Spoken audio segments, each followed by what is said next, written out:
तथागत यह भी कहते थे कि सबसे पहले व्यक्ति को खुद की पहचान करनी चाहिए। दूसरों की बजाय व्यक्ति खुद के बारे में ज्यादा जानता है। उनका मत था कि बुराई से घृणा करो, बुरे व्यक्ति से नहीं। एक बार की बात है, किसी गांव के पास बहती नदी के किनारे बुद्ध बैठे थे।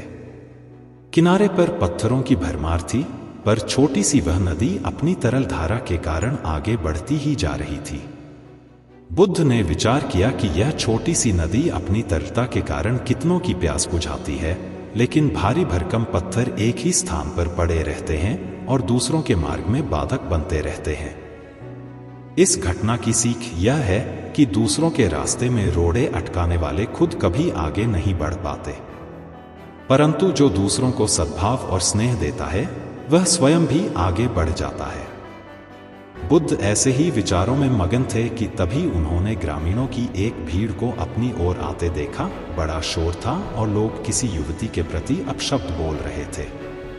तथागत ने देखा कि लोग एक युवती को घसीट कर ला रहे थे और उसको गाली भी दे रहे थे। भीड़ के नजदीक आने पर बुद्ध ने लोगों से युवती को पीटने और अपशब्द कहने का कारण पूछा।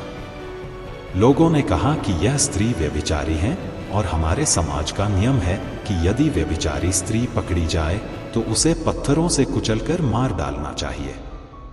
तथागत ने युवती की ओर देखा और कहा, जो तुम चाहते हो वही करो, पर मेरी एक शर्त है कि पत्थर मारने का अधिकारी वही है जिसने कभी व्यभिचार न किया हो और न ही उसके मन में ऐसे विचार कभी आए हों। इतना कहकर तथागत शांत हो गए।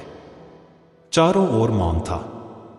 कुछ समय बाद लोगों की भीड़ मन में पश्चाताप का भाव लिए हुए वहां से विदा हो गई। इस घटना से यही सत्य उभरता है कि हम खुद अपने प्रति न्याय कर सकते हैं, दूसरों के प्रति नहीं, क्योंकि हमारी जानकारी दूसरों के विषय में अधूरी होती है।